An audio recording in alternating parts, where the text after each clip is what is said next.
Nasaan na naman si Leon? Nasa trabaho pa po, tita. Pero baka hindi rin po siya uuwi mamaya. Dahil kini Lola Iska raw po siya diretso. Doon muna raw po siya dahil miss na raw po niya si Lola. Ha? Doon na naman siya? Noong nakarang linggo ay nandun din siya. Baka naman kamo mananawa na si nanay sa kanya kapag madala siyang nandoon. Hayaan niyo na po, tita. Alam niyo naman po, laki sa Lola si Leon kaya ganun siya kay Lola Iska. Sigurado ka ba na si Lola Iska ang binibisita ni Leon doon? Natigilan si Hillary dahil sa naging tanong sa kanya ng tita ng kanyang asawa na nasa Canada. Alam niyang palabiro ito, pero pakiramdam niya ay may laman ang sinabi nito sa kanya. Binibiro lang kita. Ikaw naman, masyado mo namang seryosong sinabi ko. Ganun po ba? Kiming napatawa na lang si Hillary, kaya kahit na alam niyang biro lang yon, hindi niya pa rin maiwasang kabahan at mabahala na baka mamaya ay may kung ano nang ginagawa ang kanyang asawa nang hindi niya nalalaman. Bigla siyang kinabahan sa hindi malamang dahilan, pero nang tingnan niya ang kanyang kamay kung nasa ng wedding ring nilang dalawa ni Leon, ay napangiti na lang siya at saglit na nawagsi sa isip niya ang tungkol sa bagay na sinabi ng kanyang tiyahin. Pero bantayan mo yung asawa mo. Dati nang matinig sa babae yan. At sa oras na malaman mong nambababae ang lintik na yan, magsumbong ka sa akin at ako mismong kakato sa lalaki na yan. Wala naman po yata kayong dapat ikabahala, tita. Mapagkakatiwalaan naman po si Leon. Nagbago po siya simula nang magkakilala kaming dalawa. Lalo na po nang nagkaanak po kami. Alam ko naman yun. Pero babantayin mo pa rin yan. Iba na kapag tukso na mismong lumapit dun sa asawa mo. 8 taon na silang kasal ni Leon at masasabi ni Hillary kahit minsan ay hindi hinayaan ni Leon na mag-isip siya ng kung ano-ano. Sinisigurado nitong sila ng mga anak niya ang prioridad ng lalaki. At kahit na minsan din ay hindi pinaparamdam ni Leon na kulang siya rito at hindi sapat ang meron siya at pagmamahal na binibigay niya rito. Napangiti na lang si Hillary ang tumunog ang lock ng kanilang pinto. Sinyales na dumating na galing sa trabaho si Leon. Isaktong dating mo. Kaluluto ko lang ng hapunin natin. Ganun ba? Sige. Kumain na tayo. Kamusta ang trabaho? Ayos naman. Nakakapagod dahil maraming kliyente. Ganun ba? Gustong bang ipaghanda ka na ng mainit na tubig pampaligo mamaya? Sige, ayos lang. Nasaan palang mga bata? Pinaligo ko muna sila para ma-plaskohan ang katawan nila. Maghapon din kasi sila sa labas eh. Sabihan mo na bilisan na para sabay-sabay na tayong kumain. Gusto ko na rin kasing kumain eh. Pagkaalis ng sapatos, ay tumayo na sa sofa si Leon nang hindi man lang siya tinatapunan ng tingin. Nasaktan si Hillary dahil inaasahan pa naman niyang magiging malambing ito sa kanya dahil ilang araw silang hindi nagkita dahil nagstay ito ng 2 araw sa bahay ni Lola Iska. Pero mukhang mabibigo siya dahil bukod sa ramdam niya ang pagod ni Leon, medyo malamig din ang pakikitungo nito sa kanya. Pero nagawa pa rin naman itong sumabay sa kanila sa hapag at kamustoy ng 2 nilang anak. Naiintindihan ni Hillary ang kalagayan ni Leon ngayon. Mahina na si Lola Iska at may sakit. Loaded din ang katawan nito dahil sa trabaho. Kaya naman naiintindihan niya kung bakit minsan ay ganoon ang pakikitungo ni Leon sa kanya. Pilit niyang inuunaw ang mga yon at ayaw niyang mag-isip ng kung ano-ano. Ayaw niyang saktan ng sarili, kaya naman imbis na mag-overthink, pinipili niyang lambingin si Leon sa tuwing magkakaganito ang asawa. Naglinis ng katawan si Hillary. Ginamit niya rin ang favorite ointment scent ni Leon na ginagamit niya. Naglotion din siya at nagpabango. Nagtoothbrush din siya at sinigurado niyang kaaya-ayang amoy at itsura niya bago lumabas ng banyo ng kanilang kwarto. Nakaluging mahaba niyang buhok habang tanging roba lang suot.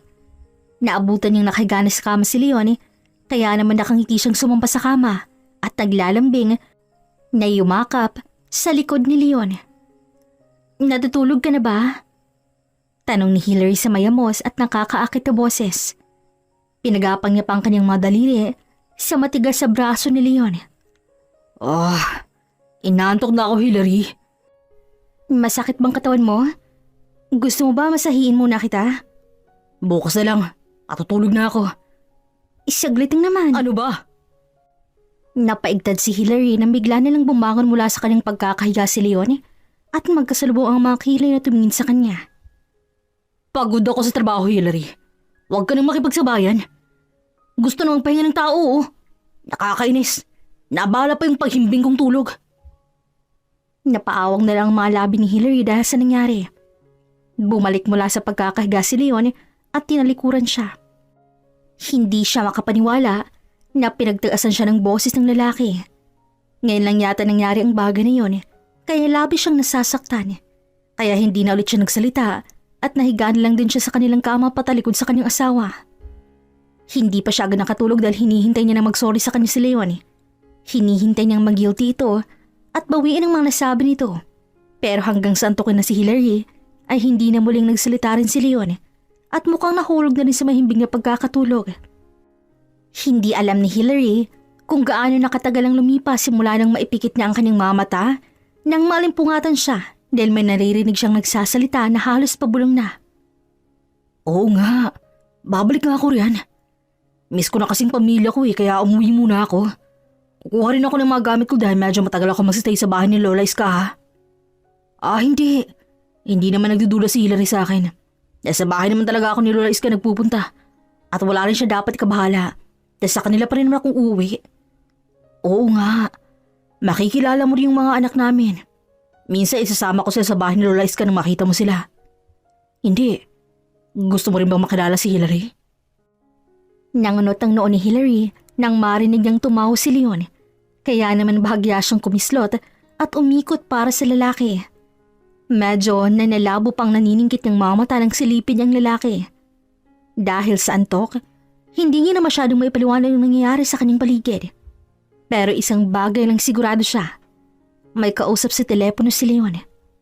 Oo, tatawag na lang ulit ako sa'yo kapag nasa bahay na ako ni Lola Iska ha. Baka magising si Hillary. Malamang, pagkatabi kami. Iisa lang kwarto namin dahil mag-asawa kami. Sige na, magpahinga ka na rin muna. Nang marinig ang pagbaba ng telepono ni Leon, tinaas ni Hillary ang kanyang braso para yakapin ang nakatalikod na katawan ng asawa sa kanya. Naramdaman niyang paninigas nito sa kinahihigaan nang maramdaman ng yakap niya. Sinong kausap mo? Malambing niyang tanong habang nakapikit ang mga mata. Antok na antok pa rin talaga siya dahil anong oras na rin siya nakatulog kagabi. Mabuti na lang at weekends kaya late rin gigising ang mga bata. Nagising ba kita? Inaantok pa ako. Okay, matulog ka pa. Ako na munang bahala sa mga bata. Hindi na nakapagsalita si Hillary dahil nakatulog na ulit siya. Pero bago pa man tuluyang mahulog sa mahimbing na pagkakatulog, ay maliit siyang napangiti dahil naramdaman niya ang malambot na mga labi ni Leon na dumampi sa kanyang noo. Dahil walang pasok ang mga anak nila, isinama nito sa pagbisita sa kanyang matalik na kaibigan si Gina. Nakapapanganak pa lang sa unang anak nito. Wow! Ang cute naman ang inaanak ko na to. Well, mana-mana lang yun, Sisi. Sus, maganda ka naman at gwapo yung asawa mo. Huwag na masyadong pahambol. Ang ganda-ganda ng anak mo. Sana magkaroon na rin ako ng anak na babae. Di i-request mo yan kay Leon. Siguradong sure rin ang lahi ninyo, no? Tingnan mo pa nga lang dito sa dala mong binata. Panalong-panalo ka na. Baka pwedeng ipagkasundo na natin tong mga anak natin para kahit na maaga akong mamatay, alam ko kung hindi na mapupuntang dalaga ko. Ay nako, wag ako Gina. Gusto mo lang akong mag-inlaw eh. Nagtawanan sila dahil sa biruan nilang dalawa. Matagal na rin simula nung huli silang magkita dahil nagkaroon na sila ng kanilang pamilya. Kaya naman halos hindi na tumigil ang bibig ni Gina sa kakareklamo at kakakwento nito tungkol sa kinakasama nito noon. Ang lintik? Magsisinungaling pa sa akin? Buntis ako rito sa panganay namin. Siyempre hindi ako masyadong makagalaw. Di hindi ako nakapagluto ng hapunan namin. Gutom na ako. Di ko alam kung paano ang gagawin ko dahil gusto kong kumain ng kare-kare na homemade noon. Hindi ko makontang leche. Kaya hinintay ko siya magdamag at nung umuwi, ako'y bangingit amoy pambabaing pabango. Okay lang naman sa akin kung gagamitin ng pabango ko. Pero hindi. Hindi naman sa akin yung nasa damit niya. Napangiwi na lang si Hillary habang pinapakinggan ng kaibigan. Hindi niya maisip ang pinagdadaanan nito habang nagbubuntis ito at nahuli ni Ginang ng bababaeng asawa. Sinabihan ko na yan, Pinaalalahanan ko pa na kung gusto niyang mababae ay ayos lang. Basta huwag niya siya magpapahuli sa akin at isa pa. Sisiguraduhin niyang yung babae niya ay mas maganda pa sa akin. Pero nung nakita ko, nak ng putya, may itsura pang hipon. Paano mo nalaman na may babae talaga si James? Ano ka ba? Tayong mga babae, malakas ang pakiramdam natin lalo na kapag kasal at may anak na kayo. Mararamdaman mo naman na may mali na hindi na tulad ng dating timpla ng asawa mo. Minsan matabang at madalas malamig na sila makitungo sa atin. Yun ang unang senyales na nakatikim na ng iba. Kaya ang ginawa ko nang maamoy ko ang gagong hinayupak na yon, pinaamin ko talaga siya sinindak. Yun, nagpasindak naman ng timang. Kaya yun tuloy, wala siyang mag-ina ngayon. Pero sinusustentuhan niya naman niya kayo, di ba? Aba, dapat lang. Yun ang napagkasunduan naman sa harap ni attorney.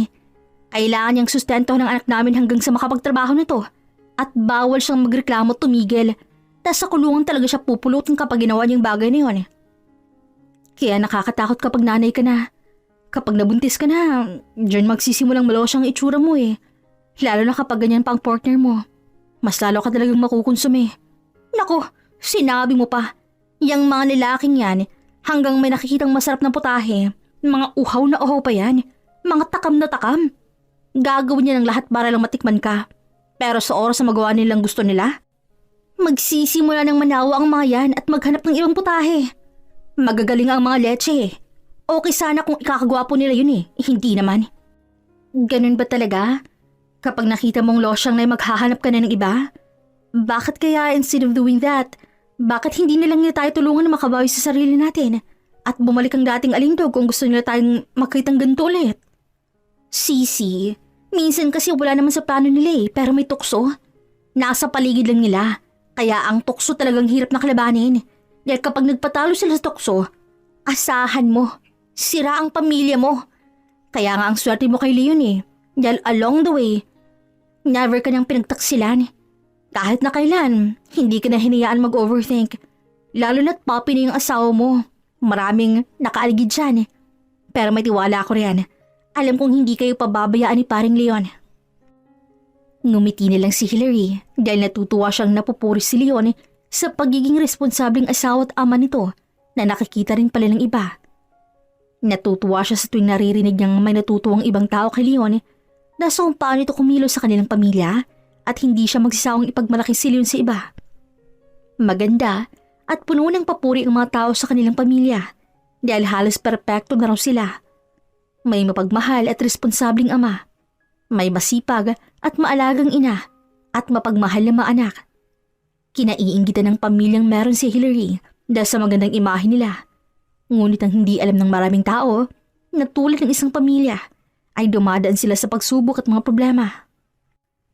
Isang gabi habang naghahanda si Hillary sa pagtulog dahil pagod na pagod ang kanyang katawan sa maghapon na paglilinis ng kanilang bahay at pag-aasikaso sa kanilang mga anak, kaya naman gustong-gusto niyang matulog. Nahiga na siya at handa ng ipikit ang mamata nang tumunog ang cellphone ng kanyang asawa. Leon, yung cellphone mo may tumatawag. Aniya sa bababa't inaantok na boses, pero wala siyang nakuhang sagot galing kay Leon na nasa banyo't naliligo. Leon, your phone is ringing. Hinaantok na ako, ang ingay-ingay ng phone mo. Tinakpan ni Hillary ang kanyang mukha ng unan upang hindi marinig ang nag-iingay ng cellphone ni Leon. Pero wala pa ring epekto to. Kaya naman inis siyang bumangon at dinampot ang cellphone ng asawa. At handa na sana siyang sagutin ito nang bigla nilang pinatay ng caller ang tawag. Sino naman kayang tatawag kay Leon ng gantong oras? Maghapon sa trabaho yung asawa ko at magpapahinga na sa bahay pero... Hindi na natuloy ni Hillary ang kanyang pagrereklamo nang bigla na lang siyang matigilan nang may isang text message ang pumasok sa cellphone ni Leon. Nanginginig ang kanyang mga kamay nang makita ang message. Halos hindi siya makahinga ng maayos dahil sa sobrang lakas ng pagtibok ng kanyang puso. Napaupo na lang siya sa kanyang kama habang ramdam ng paghapdi ng gilid ng kanyang mga mata at panginginig ng kanyang mga labi. Are you calling me? Napatingin si Hillary sa asawa na kakalabas ng banyo. Nagpupunas pa ito ng basang buhok. Tumayo siya at lumapit dito. Saka sinampal dito ang hawak ng cellphone. Aray, ano ba? Ano problema mo? Napakakapal ang mukha mo. Ano naman bang ginawa ko sa'yo? Talagang edad-dinay mo pa? Kinuha ni Hillary ang cellphone mula kay Leon saka binuksan ng text message na nabasa niya kanina. Ipinagduldulan niya ito sa mukha ng kanyang asawa. Sino itong flower na to na nagtatext sa'yong I miss you so much? Kailan ka ulit pupunta rito, ha? Sino, Leon? Sinasabi ko sa'yo, umayos ka ng pagsagot mo kung ay mong hanapin kong babaeng yan at ingud-ngud sa harapan mo. Ano ba? Hindi ka ba pwedeng kumalma muna? Kinuha ni Leon ang cellphone mula sa kamay niya, saka tinignan din ang sinasabi niyang text message. Sinasabi ko na nga ba? May babae ka? Oh my God, Leon! How can you do this to me? Paano mo nagagawang bagay na yan? Paano mo nagawang matiim na nabababae ka tapos dito ka umuwi sa asawa mo, ha? Sa bahay? Hindi ka ba nadidiri sa sarili mo na hahalik ka sa labi ng ibang babae? Tapos hahalikan mo kami ng mga anak mo? Nasaan ang utak mo? Kaya pala lamig na lamig ka na sa akin dahil may iba ka ng kinakalantarya. Ano bang pinagsasabi yung Hillary? Naririnig mo ba yung sarili mo? Hindi ako tanga, Leon. Ramdam na ramdam kong may iba na sa'yo. Pero pilit ko pa rin pinapaniwalang sarili kong ayos lang ang lahat. Na wala dapat ako ikabahala dahil malaking tiwala ko sa'yo na hindi mo magagawang magloko. Pero mukhang nagkamali ako. Pwede bang tumahimik ka muna? Hindi ako tatahimik. Napakakapal ng mukha mong hayop ka. Wala kang puso. Hindi ko naisip na magagawa mo kung lokohin. Totoo palang sinabi ni Gina na kapag nanahaw ng asawa mo sa'yo, ay maghahanap na sila ng iba. Leche ka? Mambababae ka na lang, hindi mo pa ginalingan. Nagpahuli ka pa sa akin. Tumigil ka nga muna. Ingay mo. Naririndi na ako sa bunganga mo. Yan ang napapala mo sa kakanikid dyan sa kaibigan mong Makati. Nilaso niya ng utak mo, no? Wala akong babae, pwede ba? Hindi ako ng bababae. At sino sa palagay mo ang flower na yun sa cellphone mo, ha? It was Liana, my sister. Oh, baka nakalimutan mo ng tungkol sa kanya. Nakalimutan mo nang may kapatid akong babae na kung ano-ano na yung pumapasok dyan sa isip mo. Napaparanoid ka na. Nakikinig ka sa mga sinasabi ng ibang tao tapos sa mismong asawa mo ay hindi mo magawang maniwala. Ganyan ka na ba talaga, ha? Wala ka na bang tiwala sa akin? Diyos ko naman, Hillary. 8 taon na tayong kasal. Tapos ngayon mo lang naisip na nambababae ako? Kung gusto ko sana noon pa. Hindi ko na sana pinatagal ang relasyon natin kung maglolo ko ako. Tumulo na lang ang luha sa mga mata ni Hillary na kanina niya pa pinipigil ang tumulo. Napaupo na lang siya sa gilid ng kanyang kama dahil halo-halo ng kanyang nararamdaman. Natatakot siya na kinakabahan na sasaktan na hindi niya maipaliwanag. Gamitin mo nga minsan yung utak mo, Hillary. Hindi puro selos yung pinapairal mo. Pasensya ka na, ha? Pasensya na kung naging ganitong reaksyon ko bigla. Hindi mo kasi ako masisisi kung napupunan mo ang pangangailangan ko bilang isang babae. Hindi ko naman maiisip ng mga bagay na yun kung hindi mo ako binibigyan ng dahilan para makapag-isip ng mga ganon. At hindi ko magagawang mapagsalitaan ka ng masasakit na salita kung nagagawa mo pa kung kumusta sa araw-araw na uuwi ka galing opisina mo. Leon, mahirap ba para sa'yong makipagkwentuhan sa akin tungkol sa nangyari sa buong maghapon na hindi tayo magkasama? Mahirap na ba para sa'yo yung ginagawa mo noon na magkukwento ka sa akin ng mga nangyari sa'yo sa trabaho mo? Ganun ba kahirap sa'yong maglaan ng ilang minuto para makipag-connect ulit tayo? O baka naman, may iba ka ng kinukwentuhan. Kaya hindi mo ako masisisi kung nagagawa ko mag-isip ng mga ganito. Dahil ikaw rin nagdala sa akin dito. Ikaw nagtulak sa akin na magkaroon ng trust issue sa'yo. Wala na, Leon. Unti-unti nang nawawala ang tiwala ko sa'yo dahil sa mga ginagawa mo. Sana'y nare-realize mo rin na unti-unti ka nang lumalayo sa amin ng mga anak mo. Naghahalo-halong emosyon na lumulukob sa kanyang puso at hindi niya na alam kung anong pakikinggan niya. Hindi niya na ma-identify kung ano nga bang totoo at sa hindi. Matapos marinig ang sinabi ni Leon, hindi pa rin siya magawang makumbinsin nito na wala nga talaga itong ginagawang kabalbalan sa likod niya. Hillary, huwag mo kong hahawakan. Masasaktan lang kita kapag lumapit ka sa akin. Ayusin mong sarili mo, Leon. Ayusin mong buhay mo kung ayaw mo kaming mawala sa ng mga anak mo. Miss na namin yung daddy nila. Yung Leo na madaldal at malambing sa pamilya. Nawala na kasi at hindi namin alam kung saan nagpunta. Hillary, I'm here. No, Hindi na ikaw yung hinahanap naming tao dahil nagbago ka na. Siguraduhin mo lang na nagsasabi ka sa akin ng totoo, Leon. Panindigan mong sinabi mong wala kang babae. Dahil oras na mapatunayan kung nagloloko ka talaga.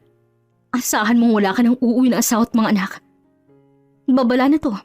Sa susunod, sisiguraduhin kong makikita mo kung paano talaga ako magalit. Tumalikod na si Hilary at naunang mahiga sa kanilang kama. Tumalikod siya kay Leon dahil ayaw niyang makita ang mukha ng asawa. Sa tuwing nakikita niyang mukha nito ay nasasaktan siya. Kung hindi na may nagagalit o naiinis siya dahil hindi niya may iwasang isipin na baka may iba nga talaga ito at hindi na lang siya ang babae sa puso nito at natatakot siyang mapatunayan niya ang tungkol sa bagay na yun. Kababangon lang sa higaan ni Hilary nang matigilan siya dahil sa limuyak na nagagaling sa niluluto sa kanilang kusina.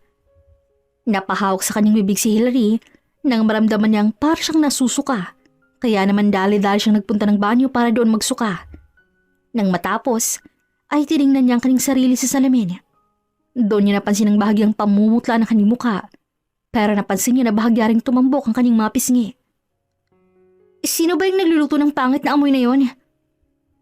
Magkasalubong ang mga kilay ni Hilary na nagmarcha siya pababa sa kanilang kusina para lang matagpuan si Leon na nagluluto ng kung ano. Ano ba yung niluluto mo? Ang baho! Oh, gising ka na pala. Nagluluto lang ako ng agahan natin. Ito, danggit. Paborito mo to, di ba? Fresh from Pangasinan pa to. Ang baho! Sana'y sa labas ka na lang luto niyan para hindi na umiikot yung amoy niyan dito sa loob ng bahay natin. Naisip ko lang namang bumawi sa'yo kahit sa ganitong paraan, Hilary. Galit ka pa rin ba sa akin? Natigilan si Hilary sa naging tanong ni Leon sa kanya. Napatitig siya sa lalaki pero di kalaunan ay bumagsak din ang kanyang mga balikat. Hindi ako nagugutom. Pakainin mo lang yung mga bata. Galit ka pa rin nga sa akin. Hindi naman ganun kabilis yun mawawala yun. Ikaw ang gumawa ng ikagagalit ko. I just want to say sorry, Hilary. Sorry for what I've said last night. But I hope you believe what I'm saying. Wala akong babae. Wala akong kabit. Bigyan mo pa ulit ako ng isa pang pagkakataon para patunayan ang sarili ko sa'yo, Hilary. Maniwala ka. Mahal kita. Mahal ko kayo ng anak ko. Kaya sana hayaan mo akong patunayan ang sarili ko sa'yo. Sa pamilyang to. Sinabi ko na unti-unti nang nawawala ang tiwala ko sa'yo, Leon. Sana huwag mo nang hayaang tuluyan yung mawala. Dahil kapag hinayaan mo mangyari yun, wala ka nang aasahan palit sa akin. Mahirap makuha ang tiwala ko. Alam mo sa sarili mo ang bagay na yan. Huwag mong sayangin ang pagkakataong binigay ko sa'yo. Pangako hindi kita bibiguin, Hilary. Babae ako sa lahat ng pagkukulang ko sa inyo. Tumalikod na si Hilary at iniwan sa loob ng kusina si Leon dahil hindi niya na kayang tagalan ng amoy ng danggit na niluluto nito. Alam niya ang paborito niyang pagkain to pero hindi niya maintindihan kung bakit naging ganun ang reaksyon ng kanyang sikmura nang maamoy ng aroma nito. Naiinis siya kay Leon dahil sa naging sagutan nila kagabi. At mas lalo siyang nainis sa lalaki dahil nakita niya itong nagluluto ng ringgit. Kaya naman buong maghapon lang siyang nagkukulong sa loob ng kanilang kwarto hanggang sa makatulog na lang siya ulit. Lumipas ang mga araw at napansin ni Hilary na mukhang seryoso nga sila sa sinabi nito sa kanya. Nagbabaho ito sa kanila ng kanyang mga anak. Maaga itong umuwi galing trabaho. Hahalik sa kanya at maglalambing sa magkwakwento tungkol sa nangyari sa araw nito. Pero sa tuwing gagawin yun ni Leon, ay nayayamot lang siya kaya nasusungitan niyang lalaki. Kaya naman walang ibang choice si Leon kung hindi ang kausapin ng kanilang mga anak. At yun na lang paglaanan ng oras habang hindi pa humuhupa ang kanyang inis sa lalaki. May pagkakataon pa nga ang binibili siya ng lalaki ng mga pagkaing hinihingi niya rito. Parang naniligaw ulit si Leon sa kanya dahil sa style nila ngayon. Hindi alam ni Hilary pero parang unti-unti ay bumabalik ang tiwala niya kay Leon. Sa pinapakita nito sa kanya, mukhang desidido na itong makuhang muli ang buong tiwala niya. Nahanda itong patunayan sa kanya na wala itong ginagawang masama at walang kailangang ikabahala si Hilary. Kaya nang tumawag ang tita baby nila na nasa Canada, ay naikwento niya rito nangyari sa kanya. Tita baby, kamusta po? Ayos naman ako. Natanggap mo na ba ang allowance ng mga apo ko? Ako po tita, salamat po ng marami. Ibinili po namin ng bagong damit ang mga bata. Tuwang-tuwa po sila. Salamat din po pala sa package po ninyo. Sobrang nagustuhan po nila yung mga binigay ninyo. Maliit na bagay. Alam mo namang sa kanila lang ako babawi dahil hindi ako pinalad na magkaroon ng anak. Ito kasing tito dado nyo, maaga kong iniwan. Yan tuloy, literal na naiwan akong mag-isa. Maalindog ka pa rin naman, tita. Baka naman pwede pa. Naku, takot ko lang mabiyuda ulit, no? Tama na to. Mas mabuti nang sa inyo kung nilalaan ang meron ako, kaya sa ibang tao pang makinabang. Napangiti nilang si Hilary dahil sobrang bait ng ginang sa kanila. Maaga itong iniwan ng asawa dahil sa sakit at kahit na kailan ay hindi na muling sumubok pang umibig ng ibang lalaki. Napahinto sa malalim na pag-iisip si Hilary nang makaramdam na naman siya ng kung ano sa kanyang tiyan. Kaya naman mabilis siyang nanakbo palapit sa lababo at doon lang duwali naman siya. Pero wala naman siyang nilabas na kahit na ano. Hilary? Ano nangyayari sa'yo? Ayos ka lang ba? May sakit ka ba? Hindi agad nakasagot si Hilary dahil naramdaman na naman niyang pag-ikot ng kanyang sikmura bago ito kumalma. Nagmumug siya at uminom ng tubig para harapin ang kanyang kausap sa cellphone. Anong lagay mo? Bakit hindi ka nagsasabi sa akin na may sakit ka, ha? Alam ba yan ang asawa mo? Tita, ayos lang naman po ako. Wala po akong sakit. Nitong mga nakarang araw lang po talaga ay sinasama na ako ng pakiramdam na sa paiba-ibang panahon. Talaga bang dahil sa paiba-ibang panahon yan? O may laman na naman yung tiyan mo? Natigilan si Hilary dahil sa narinig. Nanlamig siya nang mapagtanto niyang ilang araw na siyang nakakaranas ng morning sickness. Napapalakas din ang pagkain niya at kung ano-anong kinikrave niya. Ngayon niya lang din na-realize na late na ang monthly period niya. Kaya naman may isang bagay na pumitik sa kanyang isip. Hindi mo na first time ang bagay na yun, Hilary. Dapat una pa lang inapansin mo na. Ay sus, mukhang madadagdagan na naman ang mga apo ko. Okay lang, sige lang ng sige. Hindi ko pababayaan ang mga yan. Tita, hindi alam ni Hilary ang kanyang mararamdaman sa mga oras na to. Wala pang kasiguraduhan ang mararamdaman niya, pero kumpleto ng mga senyalis na nararamdaman at nararanasan niya para masabi niyang nagdadalang tao siya. Pero may isang bagay pa rin bumabagabag sa kanyang isipan. Bakit? Bibigyan kita ng pampacheck up. Bukas na bukas magpa-check up ka na para malaman natin kalagayan ng baby niyo. Teka, alam na ba nila yun? Magpasama ka sa kanya. Tita, hindi pa po alam nila yun at wala pa akong balak na ipalam sa kanya. At bakit naman? Nag-away na naman ba kayong dalawa? Ay, kayo talaga oh. Magkakaanak na ulit. Dapat ayusin niyo ang pagsasama ninyo. Tita, palagay ko po kasi may babae si Leon. Katahimikan ang namayanig sa pagitan nilang dalawa nang diretsahang sabihin ni Hilary ang mga salitang yun. Walang pagdadalawang isip, walang pag-alinlangan. Kahit na nakikita niyang effort ni Leon para sa kanila, hindi pa rin mawala sa kanyang isip ang mga katanungan na paano nga kung tama ang kutob niya. At talagang hindi sinasabi sa kanyang asawa niya. Hindi ko po alam kung kailan nagsimula, tita. Hindi ko po alam kung isa nagmula nung mapansin ko na para pong nag-iibang pakikitungo sa akin ni Leon. Nanlalamig po siya sa akin. Hindi na po niya nagagawa yung mga bagay na dati po niyang ginagawa sa amin. Hanggang isang gabi po, may nag-message sa kanya na babae. Sabi niya, si Liana raw po yun. Pero hindi po ako mapalagay, tita. Nagkasagutan po kami at medyo nagkataasan po ng boses. Pero kinabukasan din naman po, kinausap po ako ulit ni Leon. Doon na po kinumpirma sa akin na wala po talaga siyang babae at babawi siya sa amin. Ano na bang nangyayari sa inyong mag-asawa, ha? Bakit kung kailan kayo tumanda't lumalaki ng pamilya niyo, saka kayo nagkakaroon ng ganyang problema, ha? Bakit hindi mo kausapin yung asawa mo, Hilary? Nang masinsinan, asawa sa asawa. Tanungin mo ng maayos kung anong balik niya sa buhay niya. Aba, hindi pwedeng nagsasama kayo sa iisang bubong, tapos ganyan ang relasyon niyong dalawa. Ano kayo? Nagagaguhan na lang? Para po sa mga anak namin, tita. Ayoko po kasing lumaki sila nang walang kinikilalang amay. Pero okay lang siyang masaktan ka ng dahil sa kaguhan ng asawa mo. Naku naman, Hilary. Huwag kang magpakamartir dyan sa pamangkin ko. Oo, pamangkin ko yan. Pero hindi ko kayang sikmurain kung may ginagawa siyang kagaguhan. Hindi ko kayang tiisin ang mga apo ko. Kaya huwag kang matakot na makipaghiwalay kay Leon kapag nalaman mong totoo dahil akong bahala sa inyo. Nandito ako. Hindi ko kayo pababayaan ng mga anak mo.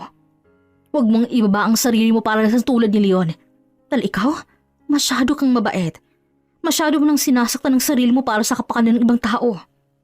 Buntis ka, Hilary. Hindi makakabuti sa'yo kung mag-iisip ka ng ano-ano. Naiintindihan mo ba? Paano pong mga anak namin, tita? Mas pipiliin mo bang kilalanin ng mga anak mo si Lynn bilang ama samantalang ikaw wala na? Naubos ng tiwala at pagmamahal mo sa kanya. Baka mas lalo nilang masaktan ng isa't isa. Dahil sa naging usapan nila ng kanyang tiyahin, ay napaisip bigla si Hilary. Sa relasyon nilang dalaw ni Leon, ano pa nga bang mararamdaman ng kanyang asawa para sa kanya? Totoo pa kayang pinapakita nito sa kanya? Mahal pa kaya siya nito? Sa kanya pa rin ba ang asawa niya? O baka naman umuwi sa kanila si Leon pero ang puso't isip nito ay nasa iba na? Hindi maiwasan ni Hilary masaktan at matakot dahil dumating ng bagay na kinakatakutan niya. Dumating na siya sa puntong nag-iisip na siya ng kung anong dahilan dahil sa pagkakaroon ng trust issue. Wala pang kumpirmasyon pero ramdam ni Hilary nasa dulo na siya ng hangganan. At isang maling hakbang na lang mawawala na ang pinakaiingatan niyang pamilya. Tuluyan ang masisirang relasyon ng dalawa ni Leon na matagal niyang pinanghahawakan. Labi siyang nasasaktan kapag naiisip ng hiwalay ng magiging wakas ng kanilang pagmamahalan ni Leon. Baka hindi mo na ulit ako umuwi ng 2 araw lang naman. Si Lola kasi nilalagnat. Ako muna mag-aalaga sa kanila, hindi kaya ng caregiver na bantayan ng 24 hours si Lola. Nakatulala lang si Hilary kay Leon na nagbibihis dahil aalis na naman ito. Pupuntahan daw nito ang lola nito na may sakit ngayon at ilang araw na naman nilang hindi ito makikita. Hindi alam ni Hilary kung nagsisabi ba ng totoo si Leon. Hindi niya sigurado kung sa bahay ba talaga ng lola Iska nila ito pupunta. Gustong maniwala ni Hilary pero hindi niya maalis ang pagdududa sa kanyang dibdib.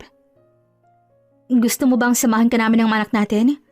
Doon din kami para hindi ka masyadong mahirapan. Para din hindi ka mainip doon.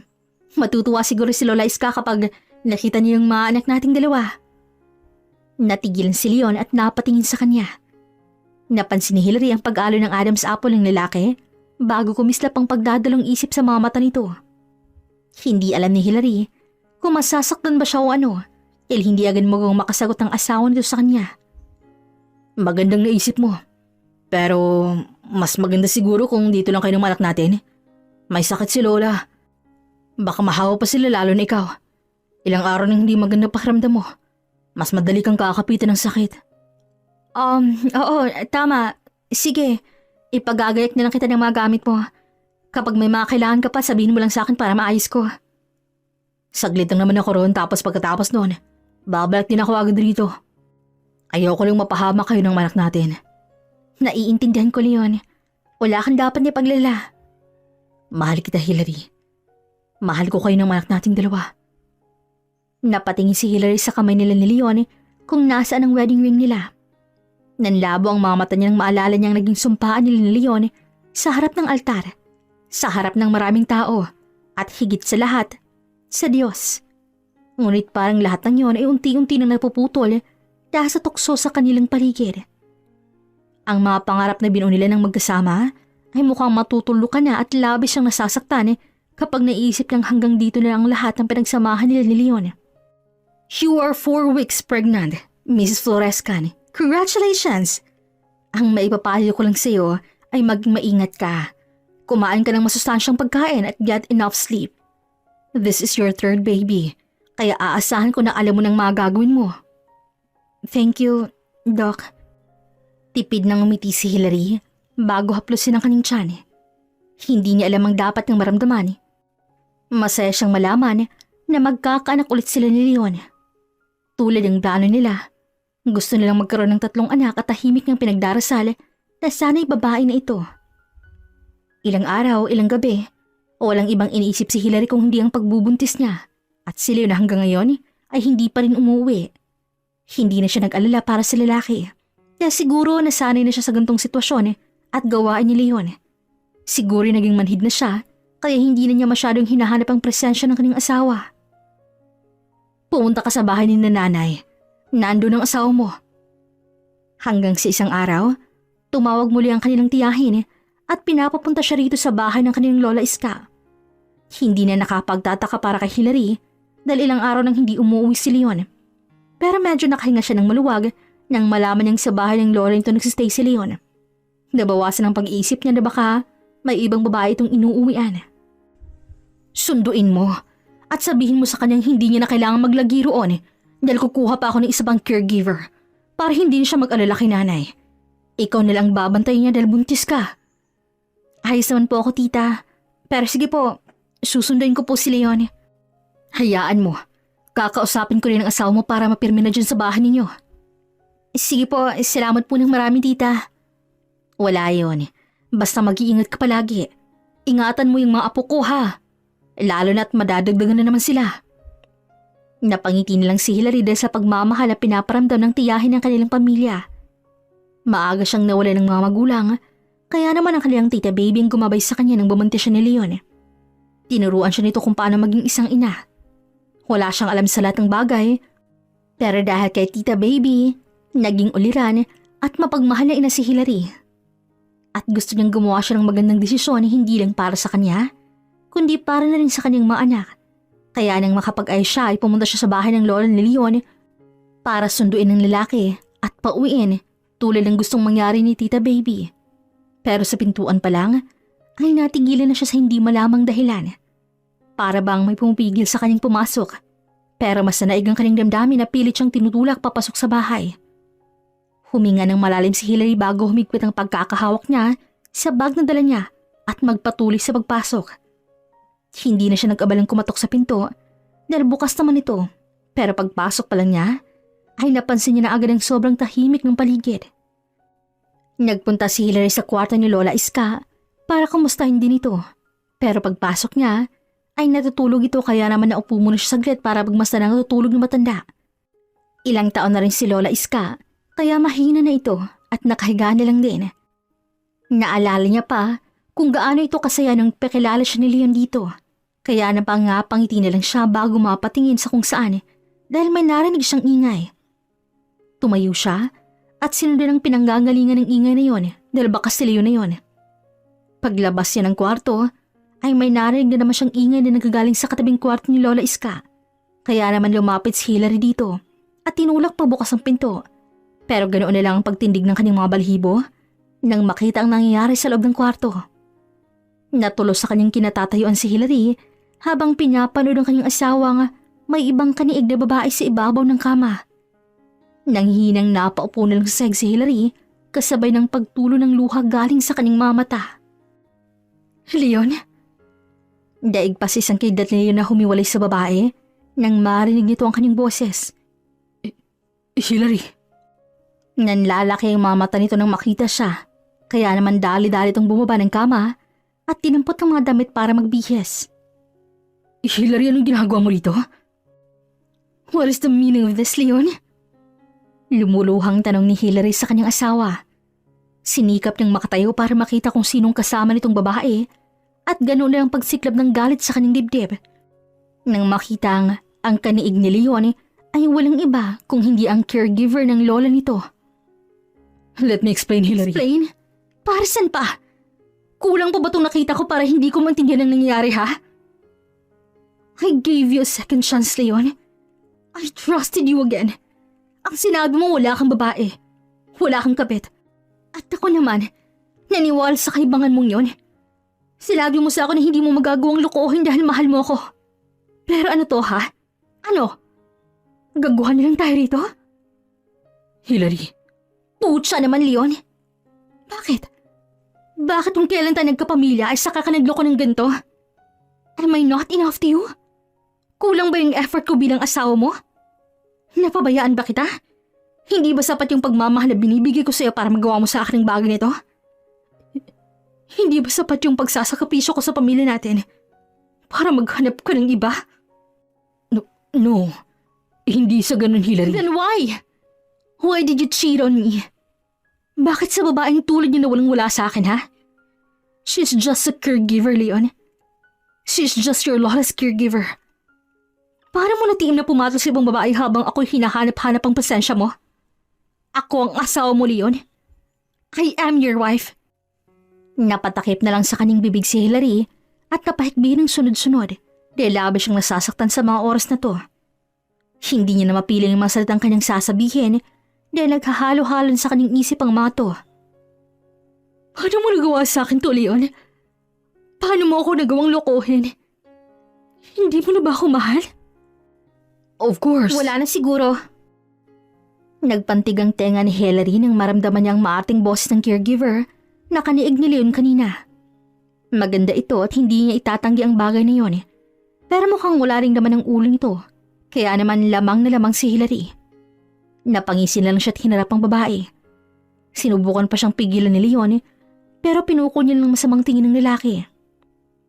Bitawan mo ako. Kung ayaw mong pati ikaw, ay mapagbalingan ko ng galit ko. Nagdadalawang isip man, ay binitawan pa rin siya nito kaya naman nilapitan niya si Vilma at tiningnan ang itsura nito ngayon. Eto na ba? Eto na bang pinagpalit mo sa akin, Leon? Gandong klaseng babaeng ipapalit mo sa akin? Hindi ka man lang naghahanap-hanap ng mas matino pa rito. Dahil sa tingin ko, mukhang ilang lalaki na rin ang nakatikim sa nilalang na to. What? Anong sabi mo? Kaya siguro nangaliwa si Leon dahil sa ugali mong yan. Para sabihin ko sa'yo, nakapagtapos ako ng senior high. Tapos, anong gagawin ko ngayon? May pinag-aralan ka naman pala. Bakit hindi mo ginamit yung sitwasyong to? Alam mong pamilyadong tao si Leon. Alam mong may asawa at anak siyang naghihintay sa bahay namin. Pero para kang lintang dikit ng dikit sa asawa ko. At halos ayaw nang pauwiin sa amin. Boba. Aba, sobra ka na. Hindi ko kasalanan kung nanalawa na si Leon. Losyang ka na kasi. Losyang. Tara dito. Nang makita mo kung sinong kinalaban mo. Hinablot ni Hillary ang buhok ni Vilma at kahit na wala itong damit, ay kinalagad niya ito pababa sa kama at hinila papasok sa banyo. Ouch! Bitahon mo ako, salbahe ka! Talagang makikita mong katapat mo dahil sa kakaktihan mo. Bitawan mo ako! Leon, help me! Hillary, don't you dare! Ipapainom ko sa iyong tubig si Inidoro kapag sinubukan mo mga alam sa amin. Walang ibang nagawa si Leon kung hindi ang panuorin siyang isubsob si Vilma sa Inidoro. Nagwawala ito at nagpupumiglas mula sa pagkakahawak ni Hillary.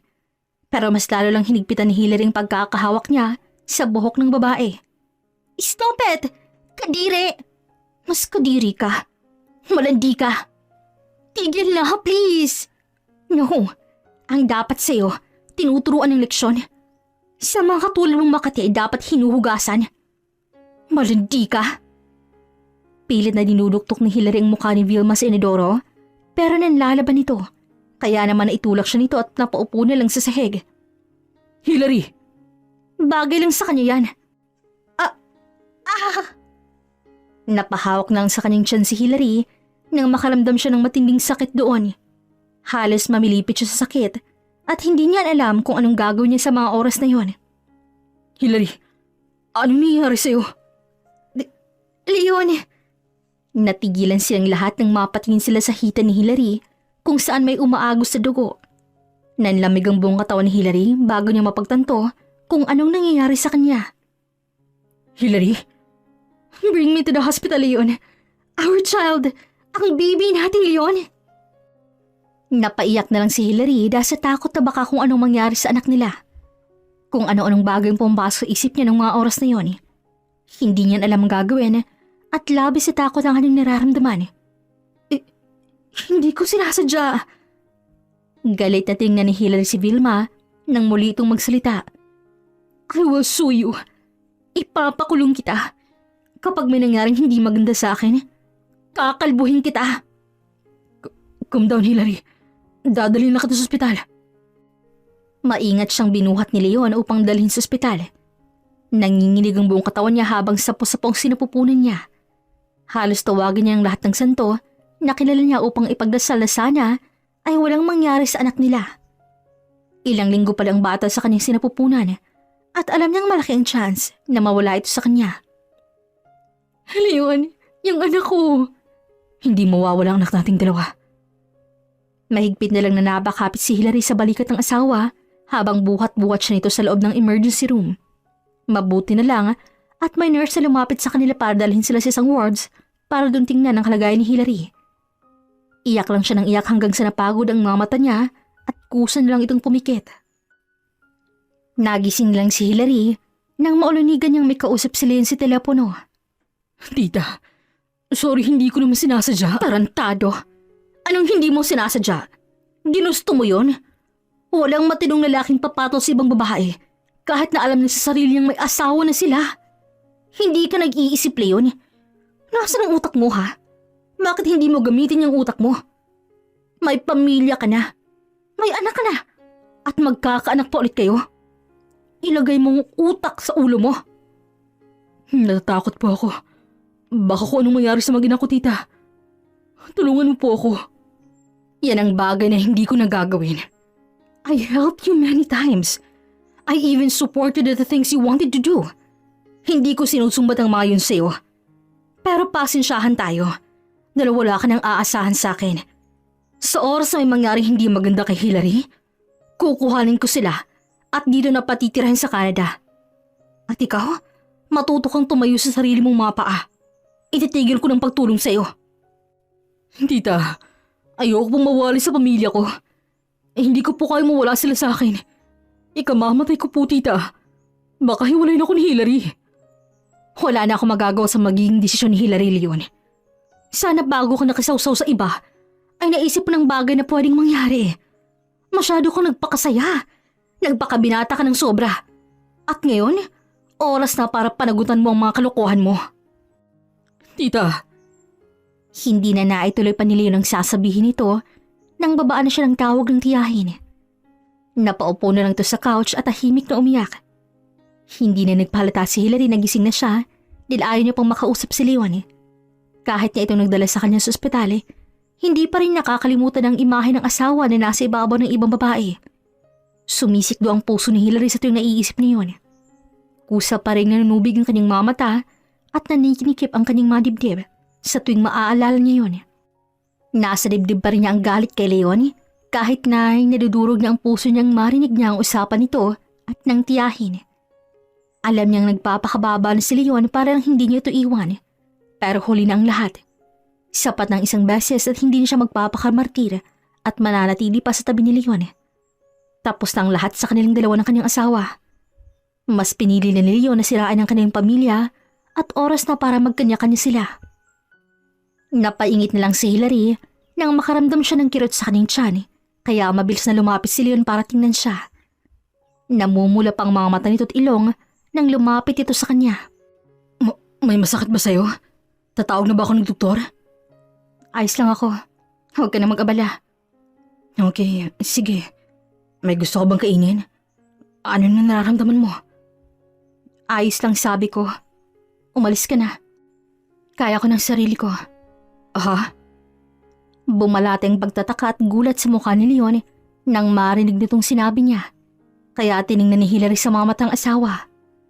Nang oras na mahuling ito na may kasamang ibang babae, ay nakagawa na siya ng kanyang desisyon. You heard me right, Leon. Umalis ka na sa harap ko at huwag na huwag ka nang magpapakita ulit sa akin. Kahit na kailan. I don't wanna see your filthy face again, Leon. Ayaw ko nang makita yung napakakapal mo mukha. Ayaw ko nang marinig ang nakakailat mong boses. At ayaw ko nang makaramdam ng presensya mo.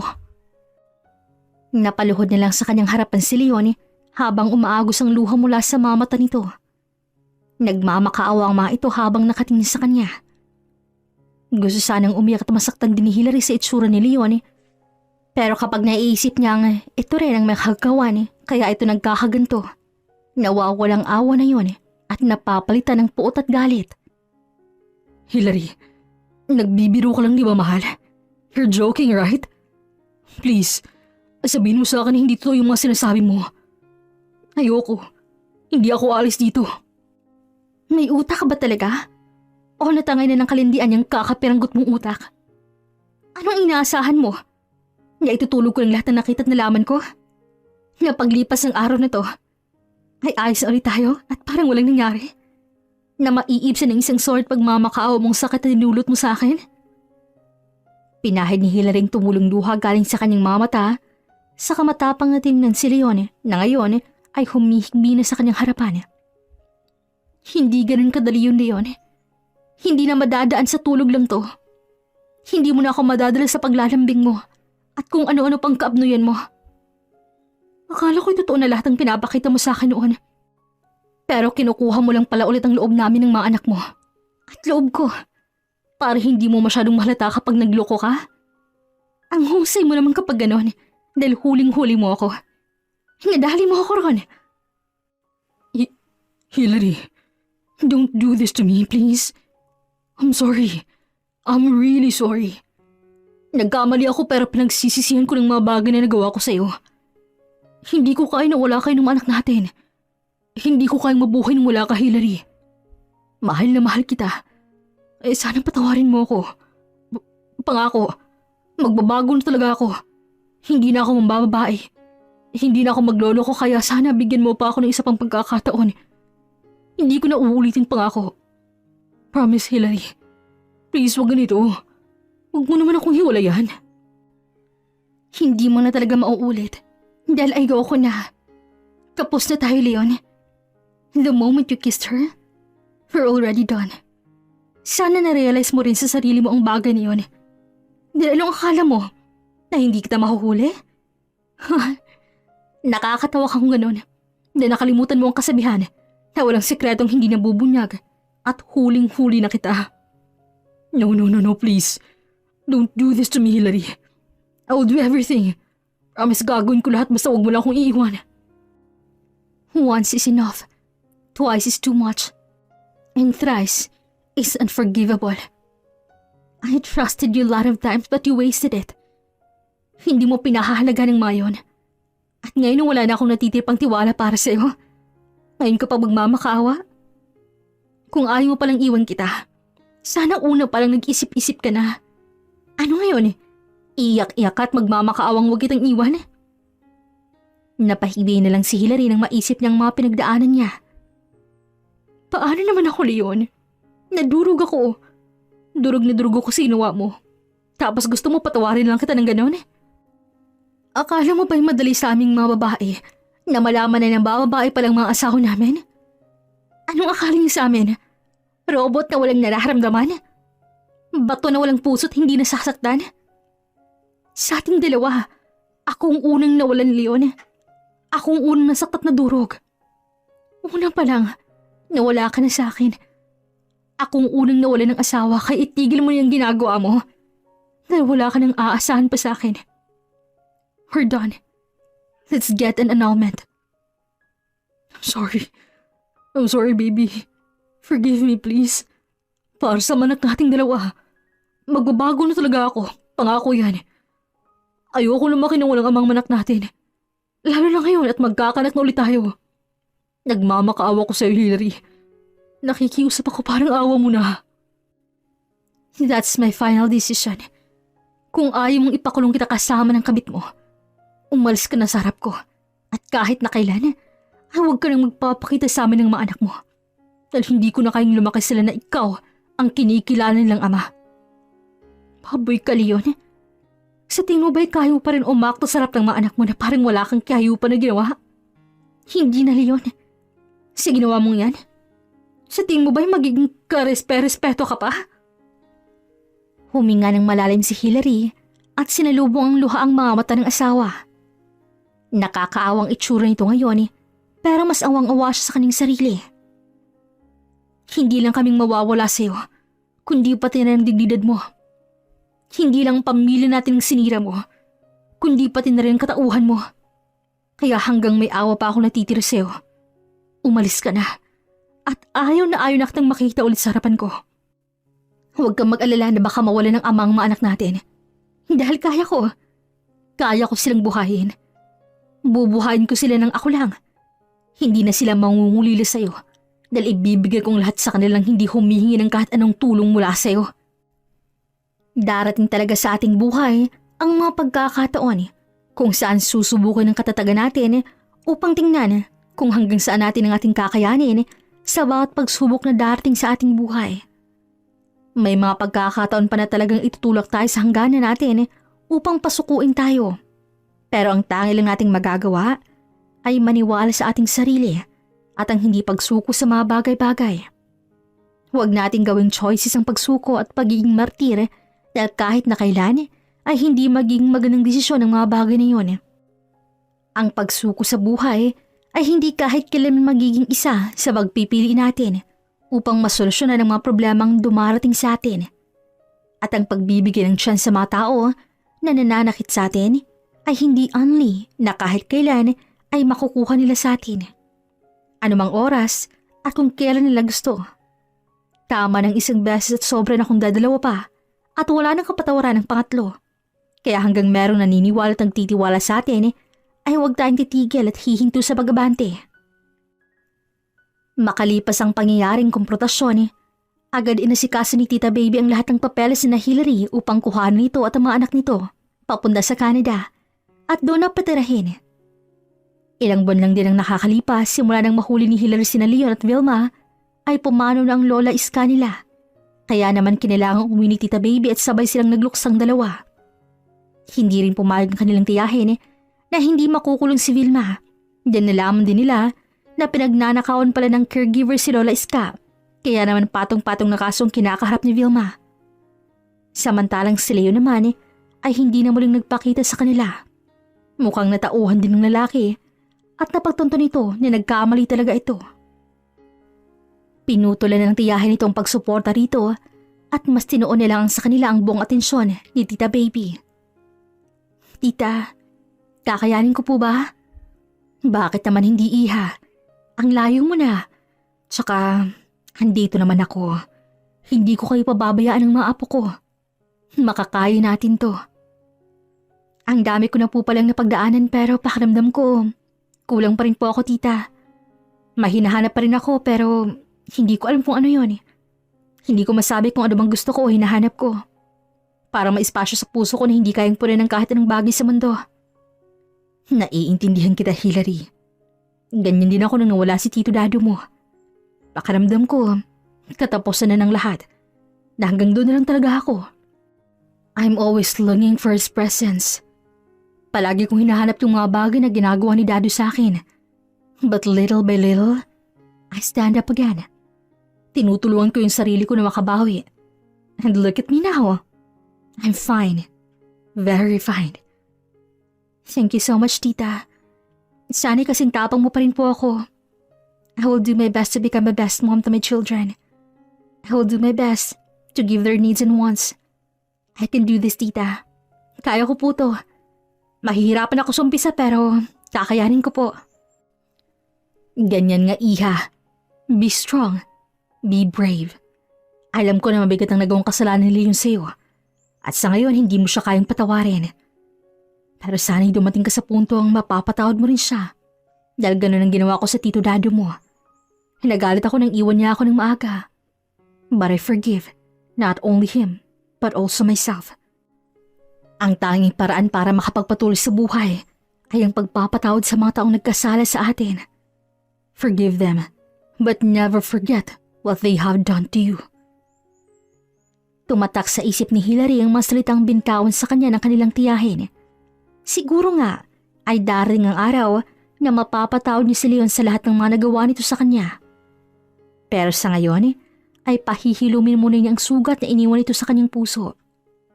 Masakit at nakakadurog ang nangyari sa kanilang dalawa ni Leon. Hindi niya inaakala na sa ganitong paraan magwawakas ang kanilang relasyon. Pero naniniwala siyang may dahilan kung bakit nangyaring lahat ng to sa kanila. At sana balang araw, mahanap ng mga dahilan at rason kung bakit sa daan na to sila dinala ng tadhana. Kung nasan ka man ngayon, I want to let you know that I loved you. Minahal kita. But it's time to erase this love of mine because we reach our finish line. This will be the last time I will say these words. I love you, Leon, and I will forgive you someday at the right time. Sa huli, natutunan ni Hillary na hindi lahat ng tao ay mananatili sa buhay natin at hindi rin lahat ng pangarap ay natutupad ayon sa gusto natin. Pero hindi ibig sabihin nito ay talo na tayo. Sapagkat sa bawat pagkakamali, sa bawat sakit at pagkukulang, natututo tayong tumayo, huminga at ipagpatuloy ang laban. Hindi madali, oo. Pero natutunan niyang mas mahalaga pa rin ang kapayapaan ng loob kaysa sa pilit na pagmamahal na wala na palang saysay. At sa simpleng pagtanggap, doon niya natagpuan ang lakas na magpatuloy at piliin ang sarili. Hanggang dito na lamang po. This is Regine here in Miss Teen Stories. Daghan kayong salamat!